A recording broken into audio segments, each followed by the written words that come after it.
Buenas tardes para todas, para todos. Es un gusto estar con ustedes. Hoy nos acompaña el profesor Giovanni Olave Arias de la Universidad Industrial de Santander.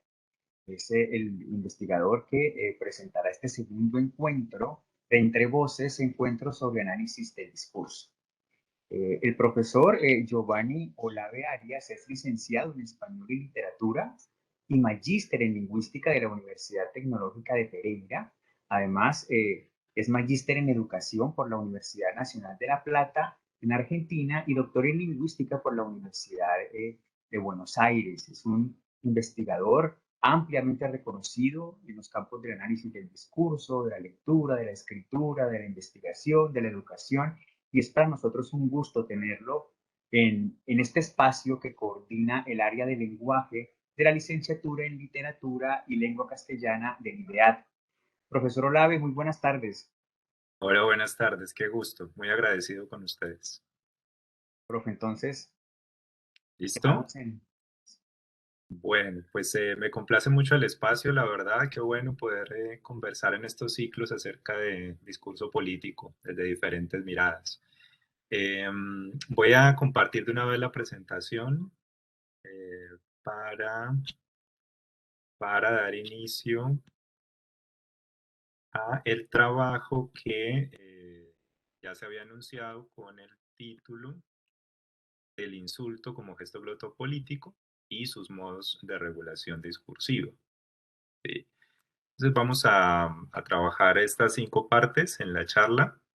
Primero me voy a referir muy generalmente a qué es eso de enfoque glotopolítico. Eso me va a dar paso a una noción derivada dentro de esa perspectiva, que es la noción de gestos glotopolíticos. Y luego el análisis de uno de esos gestos glotopolíticos, en particular el análisis de un insulto público, de una escena en la que se utiliza un insulto público, me permitirá pasar a los puntos 3 y 4 que tratan sobre la política y la retórica del insulto y las regulaciones discursivas del insulto.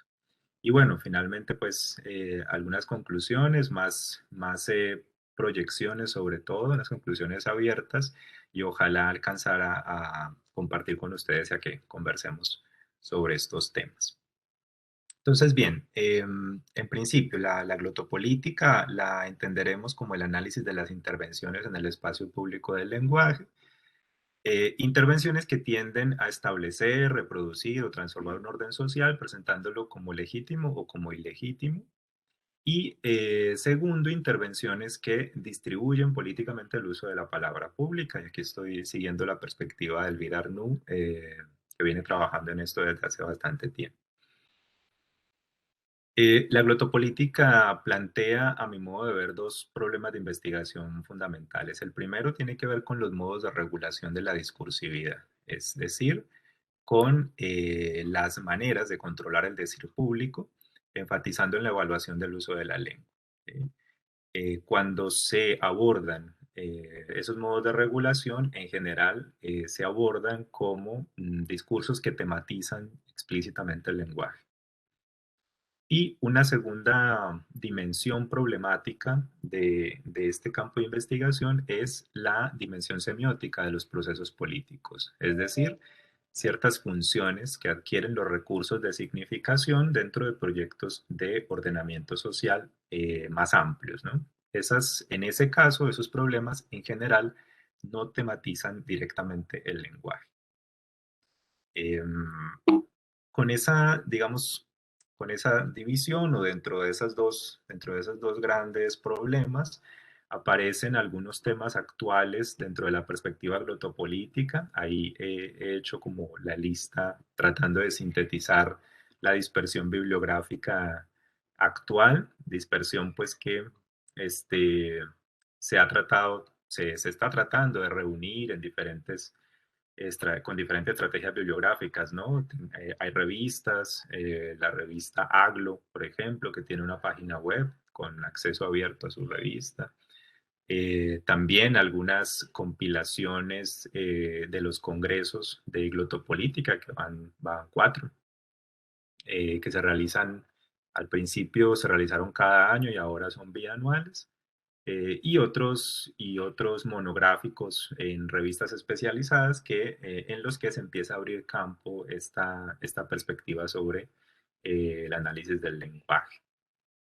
Fíjense que dentro de esos temas que estoy relevando en esa lista, el último, digamos, aparece mencionado como lenguaje políticamente correcto, y es, digamos, el tema dentro del cual voy a tratar de ubicar esta charla. Dentro de la perspectiva glotopolítica, en cualquiera de sus problemas o de sus temas, se puede construir como unidad de análisis, ¿sí?, lo que algunos autores dentro de este enfoque han denominado gestos glotopolíticos, haciendo pues utilizando una metáfora gestual ahí, tendríamos que entender los gestos como intervenciones no sistemáticas sobre el espacio público del lenguaje. Vamos a entenderlas también como acciones efímeras, en la medida en que, por supuesto, no son sistemáticas, son pasajeras, son efímeras, pero ese carácter pasajero igual no quita que sean acciones o intervenciones resonantes, es decir, tienen una fuerte presencia en un momento particular en la discusión pública. Los gestos glotopolíticos suelen dar lugar a disputas públicas y a gestos en pugna, es decir, esto en general trae, trae controversias o trae polémicas o trae confrontaciones verbales que pueden hacer aparecer, revelar o radicalizar posicionamientos políticos relacionados con esas intervenciones. Entonces, aquí voy al caso que he traído para esta charla. Estamos viendo a Andrea Padilla Villarraga. Ella es concejal de Bogotá por el Partido Verde. Y el 10 de noviembre del año pasado participa en un programa de opinión en vivo, organizado pues, por la revista digital Ahora Semana. Y ese a propósito de un debate en torno a una propuesta de la concejal para un día sin carne, digamos, como parte de sus reivindicaciones en torno a las luchas animalistas, ¿cierto? Entonces, bueno, vamos a ver la intervención, que es muy corta, y a partir de ahí entonces pasamos a los puntos 4, 5 y 6. Recordarle a este señor que un juez le hizo recular en sus mentiras y en sus falsedades y en su agresividad, que es recurrente contra mí. Entonces me parece muy lamentable que ustedes le hayan dado la oportunidad 3 veces de hablar, que no habló sino de mamertería, de politiquería, de corrupción y demás, y a mí me han dado solamente la posibilidad 2 veces. Este señor es un absoluto patán, y lo lamento muchísimo, Mónica y María Paula. Usted es un pobre hijueputa, grosero. Hombre, muchas gracias. Sí. Quedó grabado. Sí, que quede grabado, que quede grabado. Que quede grabada su patanería constante y recurrente, señor. No, concejal, la idea era tener el equilibrio de los dos, pero No. por tiempos no alcanzamos. Sí, o las invito a ver lo que acaba de escribir en Twitter, este patán. Las invito a ver lo que acaba de escribir en Twitter. Bueno, hasta luego, muchas gracias. Bueno, voy a decir algo obvio, y es que es un momento tenso dentro de lo que podríamos pensar como discurso público.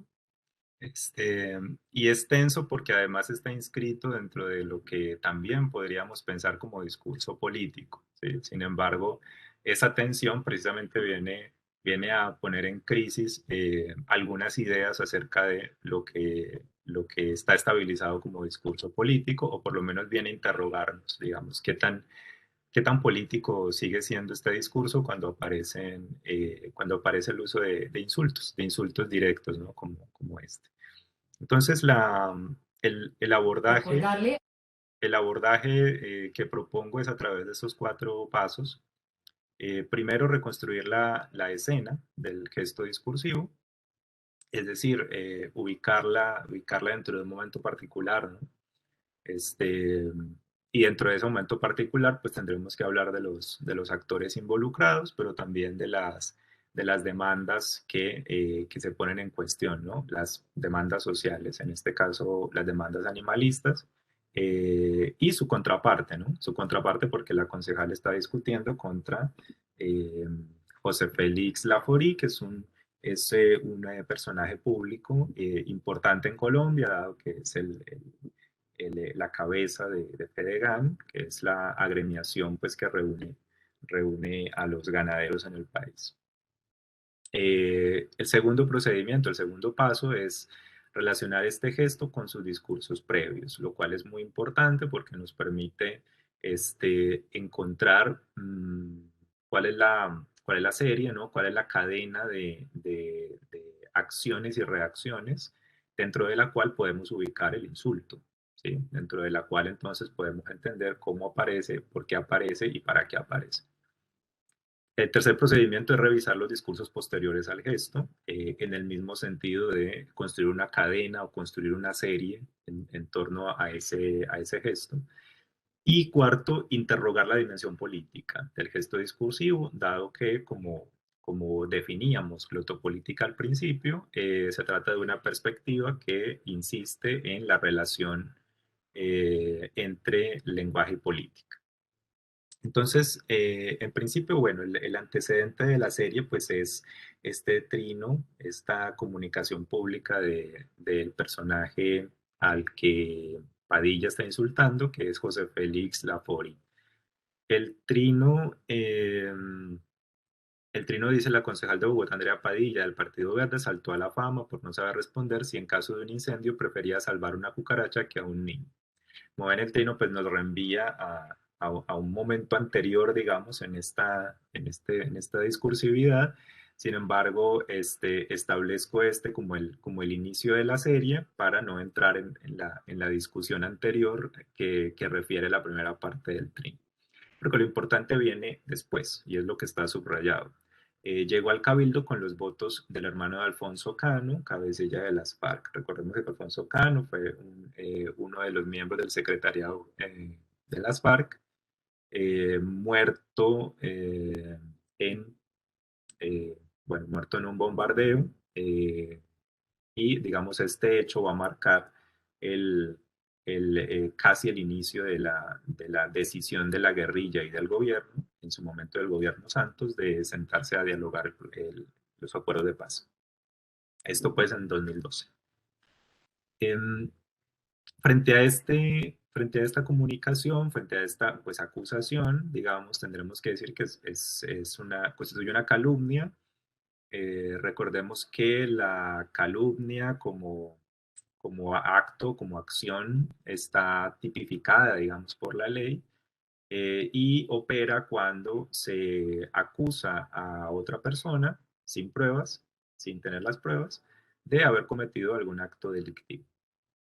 Entonces la acusación está aquí, es una acusación que la realiza Laforí el 18 de agosto de 2020. Luego a esto viene un efecto judicial o un efecto de la regulación judicial. El trino es demandado, Laforí pierde la demanda y por lo tanto tiene que retractarse, ¿sí? La orden de retractación por parte de la jueza que lo decide es una orden que Laforí va a atender a través de este otro trino en la parte de arriba el 22 de septiembre de 2020. La retractación, como ustedes ven en el trino, pues no es una retractación, es una rectificación, ¿cierto? Entendamos que entre la rectificación y la retractación, pues hay una diferencia sustancial importante, porque en el trino finalmente se rectifica no tener los soportes, no tener las pruebas de la acusación, pero esa rectificación o esa aclaración más bien no constituye en realidad una retractación, es decir, no se está borrando la acusación, sino que se está diciendo que por ahora, ¿sí? Por el momento, pues no se la puede probar. ¿Sí?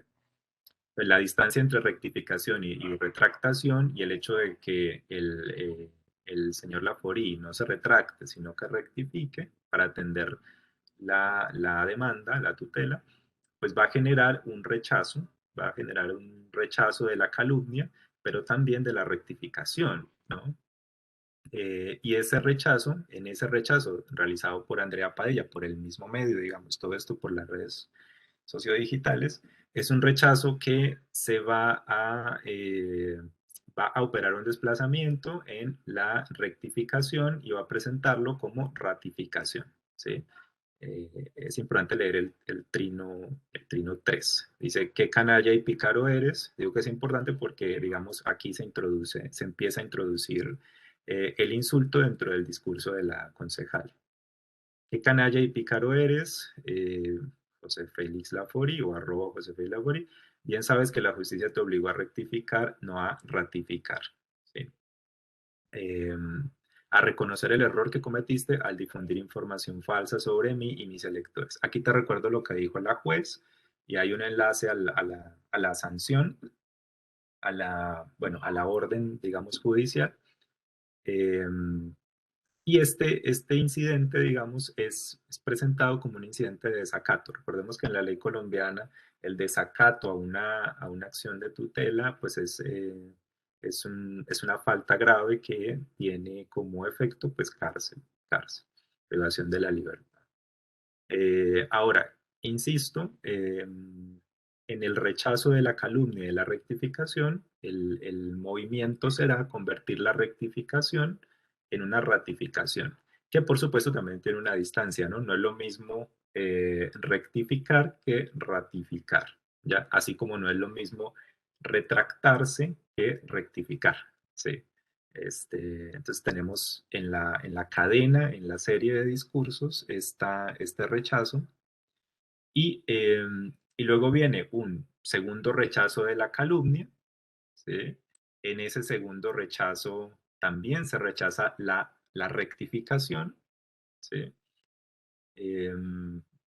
Que, insisto, la concejala ha calificado de ratificación, que esto se pone un poco trabalenguas, pero espero que me vayan siguiendo con mucho detalle. Y es en el cuarto momento, digamos, de la serie donde aparece la pieza audiovisual que puse al principio, es decir, el video pues que en últimas va a ser el video más difundido o el extracto de video más difundido por los medios nacionales. Entonces aquí está transcrito. La transcripción es importante pues porque nos permite volver a algunos detalles que se nos pierden, digamos, viendo el video solamente como espectadores.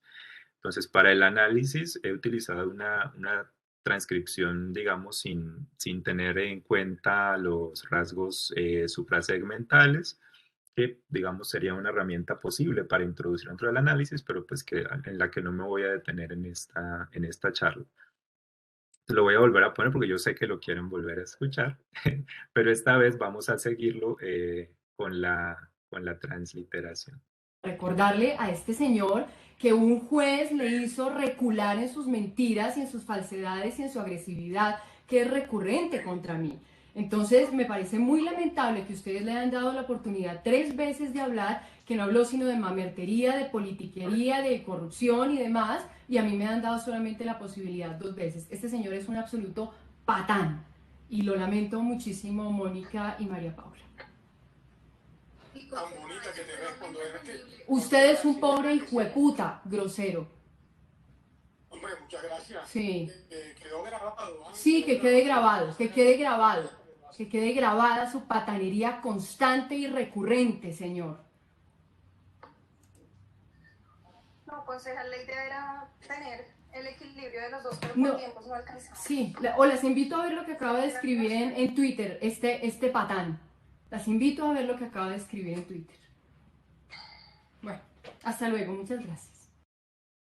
Bien, entonces, pues he subrayado, digamos, algunos elementos que nos van a permitir volver a estos detalles, pero ya a propósito de la vinculación entre insulto y política y luego entre insulto y regulación, que es lo Recordar. lo que continúa acá.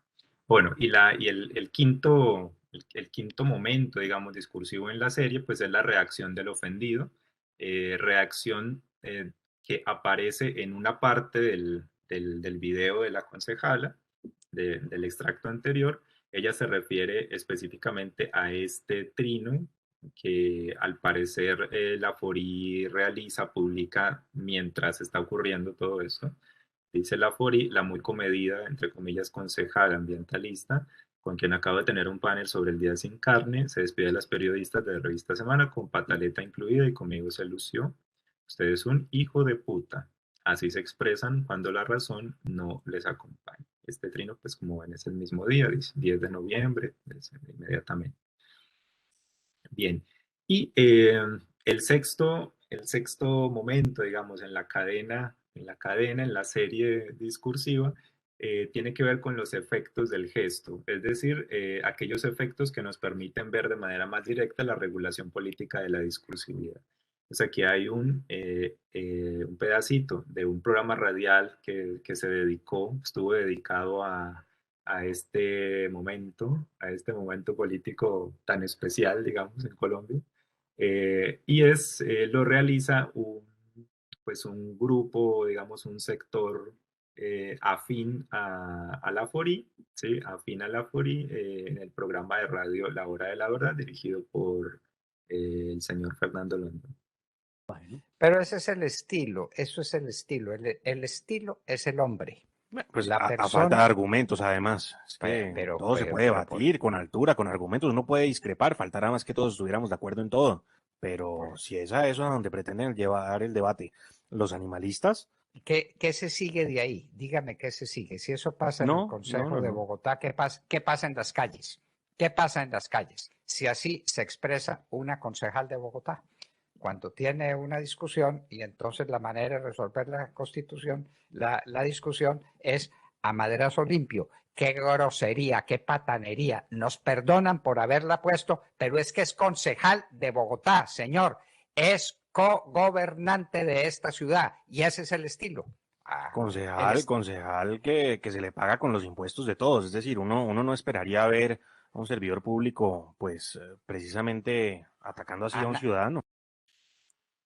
Bien, como les digo, el programa sigue, pero saco esta parte que me parece sustancial para lo que sigue, que es algunos apuntes analíticos acerca de la relación entre retórica e insulto, política y el problema de la regulación discursiva. Entonces, bien, vituperios, ¿no? Estoy tratando de insistir en esta palabra, digamos que no es tan común como la palabra insulto, pero cuya etimología, la etimología de la palabra vituperio, me sirve porque remite con precisión al asunto que me interesa enfocar aquí. Vituperare, ¿sí? Se deriva de vitium, de vicio, y el resto, digamos, también puede corresponder a la raíz pario, que pues remite a dar a luz, ¿sí? Hacer salir. Y bueno, y un poco más atrás a la raíz per, a la raíz indoeuropea per, que es otorgar, asignar. Entonces, vituperar es atribuir, atribuir o mostrar los vicios de alguien. Entonces, incluyo el uso de este término, que es menos habitual que el insulto. El insulto está más enfocado en la ofensa, ¿no? O sea, se define el insulto si la ofensa ha logrado realizarse. Disfemismo, por otro lado, digamos, palabras tabú, malas palabras, se utiliza más en perspectivas lexicológicas y evaluativas. Otros términos como invectiva, imprecación, remiten más a géneros textuales o a composiciones basadas en insultos. Y tenemos el grupo de injuria, improperio, calumnia, que están más cercanos al ámbito legal y están definidos y tipificados como faltas, ¿no? Otros términos han sido propuestos para reunir también formas diversas de la vituperación y centrarla en las problemáticas que generan a nivel de la intersubjetividad, como el sintagma calificación peyorativa o también el más conocido violencia verbal, pues que también tiene una bibliografía bastante extensa. En la tradición grecolatina, El vituperio se presenta como contraparte o como trasluz del elogio dentro del género epidíctico, que es uno de los tres géneros canónicos, digamos, desde la retórica de Aristóteles. En el inicio del vituperio de Filipo de Macedonia, por ejemplo, Demóstenes explica, más bien explicita, lo que los retores, los profesores de retórica aconsejaban en la pedagogía, en su pedagogía. Fíjese que no lo desaconsejaban, lo aconsejaban, ¿sí? O sea, la formación del político, del orador, pues no hay mucha diferencia en la Grecia del siglo V entre el político y el orador. La formación, la paideia del orador, incluye el manejo hábil del vituperio. Y en el seno de la democracia, pues, ¿qué es el seno de la democracia? El vituperio será una forma de denunciar los vicios y a las personas que ponen en peligro el bienestar común y contradicen los valores compartidos. El vituperio juzga, desprecia, condena, rechaza y en esa medida se sostiene sobre una racionalidad moral que se eleva por encima de los vicios que señala abiertamente. Por esa razón, la vituperación es la construcción de una distancia entre la moral del que vitupera y aquello que está sancionando. Y ese distanciamiento le permite al discurso y a quien lo enuncia adherirse a estándares de conducta expulsando de ese campo común a aquellos que se denuncian. Desde ese punto de vista de la configuración y refuerzo de colectivos, las diversas formas del vituperio contribuyen poderosamente a la cohesión interna de los grupos, especialmente si están movilizados en torno a luchas políticas públicas, como sería, por ejemplo, el animalismo. Luchas políticas de difícil resolución. Mi interés en el estudio del vituperio radica entonces en sus relaciones con las dinámicas políticas en el sistema democrático en general y con las formas de inscribir la oposición en el discurso o las disputas públicas en particular, dadas ciertas condiciones en que aparece la vituperación en el espacio social. Algunas posiciones sobre la lengua democrática tienden a despolitizar el vituperio y a enfatizar en sus estrategias descorteses de agresión verbal irrespetuosa. Aquí tenemos pues toda la bibliografía sobre estudios de la cortesía, ¿no? O más específicamente de la descortesía. Sin embargo, desde otros enfoques interdisciplinares, insistimos en la comprensión de este fenómeno como un tipo de acción verbal de fuerza en las democracias, en el cual resuman factores como el descontento general con la política tradicional y sus modos de decir, la crisis de representatividad y el reclamo de valores que cohesionen y convoquen a las comunidades, que son muchas veces apáticas y dispersas. Como lo plantea Rossier, un tratado sobre el insulto muy interesante de más o menos una década. En el insulto político anida la nostalgia de la palabra auténtica y transparente, el deseo de coraje para romper la política verbal a la que se desprecia como una técnica de manipulación y engaño. ¿Sí? Plantea Rossier que el insulto también puede presentarse como una marca de distinción lingüística y de heroísmo retórico. Sin embargo, el vituperio es descalificado debido al desplazamiento de la argumentación por la agresión. El efecto de esa descalificación es la despolitización del vituperio y el refuerzo de una visión de la política como contención de las emociones desbordadas en los agentes y en los grupos sociales, que los usan, por supuesto. Es en este sentido también que la vituperancia en el campo de lo político parece fuera de lugar, por lo menos obsoleta, para el imaginario de del ideal político contemporáneo, pues que es el ideal político liberal, por supuesto, y de sus modos de discursividad. El vituperio no solo enrarecería la interacción política, sino que además atentaría contra el espíritu mismo de la democracia si se la ve desde las prescripciones del respeto, la tolerancia y el buen decir, es decir, desde lo políticamente correcto. Ahora bien, la vituperación, en vez de negar su naturaleza política, lo que nos muestra es su radicalización a través de la postura o la impostura antipolítica. Impostura que a su vez hace política a través de la depreciación agresiva del imaginario de lo políticamente correcto.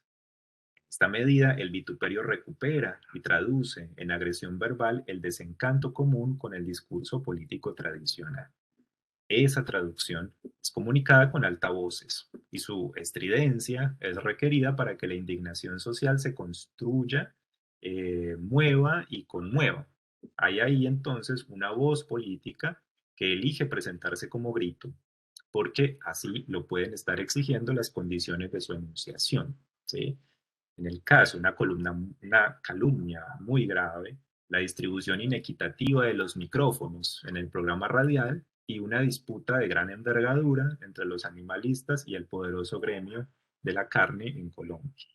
Su relación directa con la enunciación colectiva o con el decir que debe representar a los individuos de un grupo marginado hace que el insulto sea potente para movilizar una causa y mostrar los vicios del adversario.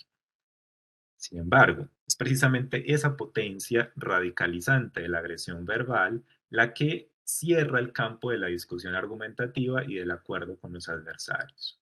La indignación del vituperante no busca convencer ni persuadir al vituperado.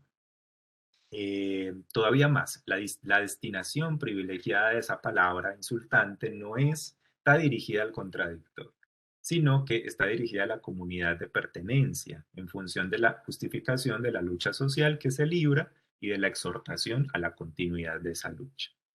Desde esta perspectiva, la vituperación aspira a la profundización de las diferencias, no a su solución, y a la consolidación de bloques de opinión y de acción que permanezcan en el disenso.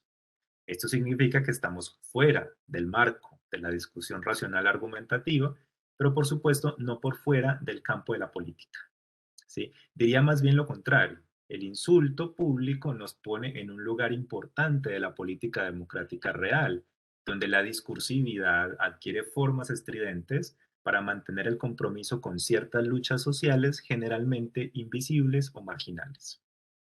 Creo que la impostura antipolítica del insulto, su crítica subyacente al lenguaje políticamente correcto, es un gesto glotopolítico que contradice la regulación del decir en el espacio público.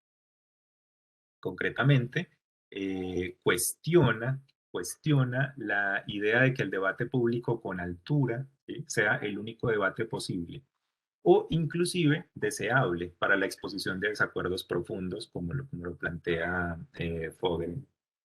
Las restricciones explícitas e implícitas sobre el estilo, sobre las formas del decir y el contradecir en público, son modos de regular el disenso a través del control de la discursividad.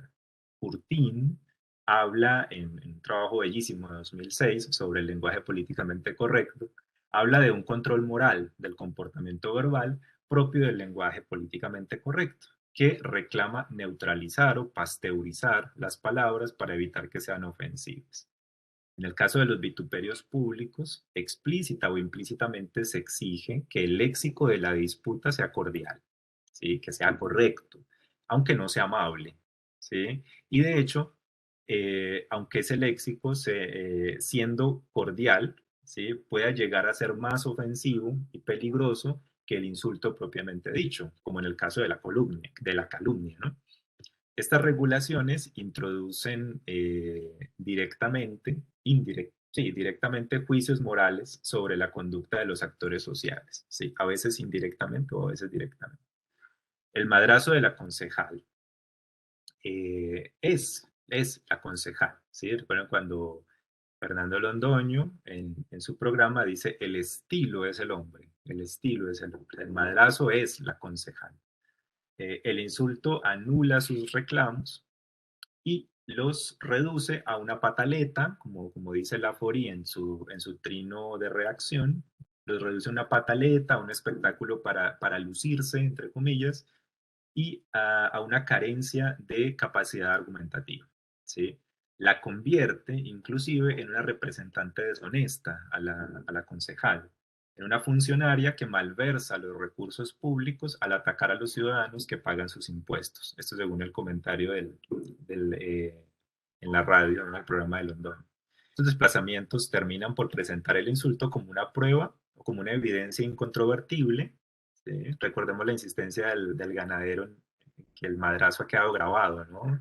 Laforie dice: eso está siendo grabado, ¿sí? Entonces, parecería el insulto como una prueba incontrovertible o como una evidencia, digo, de cuestiones difíciles de probar y que no resisten tampoco ningún esquema argumentativo, ¿sí? En este caso, que la concejala sea corrupta porque insulta, ¿sí? O que la lucha animalista que ella representa es insostenible en el debate público regulado. En este sentido entiendo las regulaciones dialécticas como acciones verbales de fuerza para reenfocar la atención de la disputa pública, ya no en el tema, sino en su tratamiento discursivo, o sea, un desplazamiento de las redes al ad logos. Se trata de un procedimiento que regula las interacciones verbales a través de mecanismos metadiscursivos orientados a vigilar y evaluar la corrección de los usos confrontativos de la lengua, entre ellos pues el léxico que se emplea para confrontarse.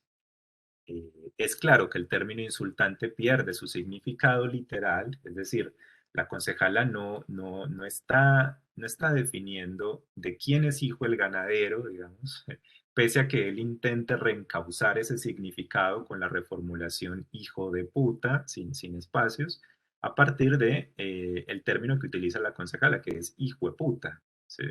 Hay que ubicar en este caso la fuerza ofensiva de esa acción verbal más, a mi juicio, en el adjetivo que acompaña la palabra tabú, porque en efecto ahí es donde se concentra el rechazo al adversario, ¿sí? Vamos a ver, un hijo de puta es un sujeto despreciable debido a sus acciones, no a su procedencia, pero un pobre hijo de puta es un oponente al que decididamente se le priva de su capacidad de daño, ¿sí? Es alguien a quien no se respeta, pero además ya no se le teme ni se le reconoce poder alguno, ¿sí? Vemos un encaramiento, nada elegante, por supuesto, pero sí muy efectivo para profundizar el reproche a conductas previas, a vicios, como le llamaría la retórica clásica. No he encontrado ningún diccionario que recoja esta orientación que estoy proponiendo. No está en el diccionario de colombianismos, como lo cito ahí, o no está en un diccionario reciente, que es el de Montes de Oca, a propósito del léxico en México, ¿cierto? Del léxico del insulto en México. Donde digamos, curiosamente, tampoco se utiliza hijo de puta, ¿sí? Sino que se utiliza y de puta, un poco más españolizado, o su versión, digamos, completa o no lexicalizada, su versión sintagmática, que sería hijo de puta. Nunca había dicho tantas palabras tabú en una conferencia y se siente extrañamente bien en un espacio académico. Por su parte, en el contexto mediatizado de las disputas públicas, las agresiones resultan funcionales al interés de sumar audiencias y competir por el rating, ¿no? Este tipo de interacciones se viralizan en las redes sociodigitales y eso hace que sean capitalizadas por los medios, promovidas y distribuidas inclusive contra una fuerza que tracciona en sentido opuesto y que invoca las relaciones cordiales y el lenguaje políticamente cortés, políticamente correcto. De ahí que en su difusión estas escenas vengan acompañadas de excusas a la audiencia, ¿sí? Advertencias sobre el contenido, cortes también o pitos, ¿sí? Y demás dispositivos de autocensura. Bien. Para finalizar o no finalizar, sino poner una pausa y conversar con ustedes. El estudio del uso de los vituperios en la esfera política es un campo amplio y urgente para las ciencias del lenguaje, especialmente en un momento donde se viene reconociendo que la agresión verbal es un factor decisivo en las contiendas electorales y las discordias políticas públicas. La proscripción, la prohibición del insulto en el debate y en la comunicación política no parece tener efectos sustantivos en su realización real.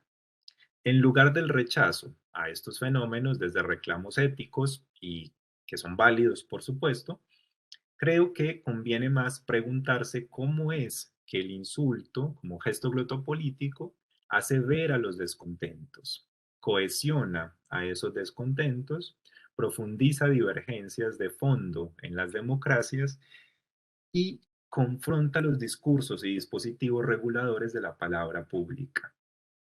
Algunas tareas asociadas a ese interés apuntan al estudio de los efectos políticos de la regulación discursiva del insulto, ¿sí? A su análisis en la voz colectiva de los movimientos sociales y la protesta pública, de lo cual tenemos muchísimos casos por ahí para analizar. El insulto cuando es coreado, por ejemplo, en una marcha.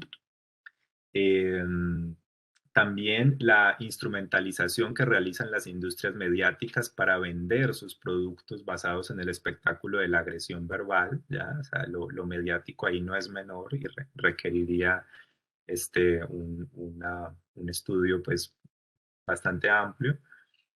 Y, ¿por qué no? Un mayor conocimiento local de nuestras formas de insultar. Fíjense que no tenemos un diccionario de insultos colombianos, ¿cierto? Y creo que podría ser un diccionario de más de 200 páginas. Esto, digamos, desde perspectivas glotopolíticas de la lexicografía, ¿no? Desde lexicografías glotopolíticas del insulto. Bueno, pues aquí puse algunas referencias principales. Está un texto muy reciente de Elvira Arnoux, un texto de José del Valle que trabaja en esta perspectiva desde la Universidad de Nueva York, publicado en la primera edición de AGLO, esta revista que aglutina trabajos sobre glotopolítica para quienes estén interesados, acceso libre en Internet. El artículo de Vogelin, que me parece central para entender cómo es que estos intercambios no buscan el acuerdo, sino que buscan el desacuerdo, buscan profundizar a partir de desacuerdos profundos. Un trabajo muy interesante, ya tiene unos buenos años, pero ha envejecido muy bien, de Hastings, acerca de la vituperación, leída en el panfleto como género. El trabajo de Rossier, que estuve citando. Bueno, con algo de inmodestia, un trabajo que publiqué con una colega hace un par de años acerca de este fenómeno en el discurso de la guerrilla de las FARC. Y este trabajo, digamos, más en perspectiva histórica, pero también muy interesante, publicado por Álvarez en Seix Barral, acerca del insulto en diferentes momentos coyunturales de la historia política de Colombia, que, bueno, es un trabajo que recomiendo también mucho, además es muy divertido. Bien. Y para terminar, pues no sé qué tan simpático. Pues muchas gracias, quedo listo para conversar.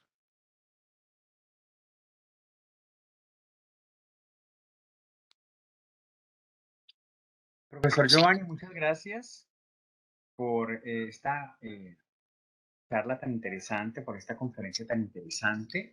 Finalizamos este segundo encuentro y, bueno, los y las invitamos a nuestro tercer encuentro, que ya va a ser en enero, así que nos vamos a vacaciones, a estas festividades navideñas, pensando en que Entre Voces no se acaba.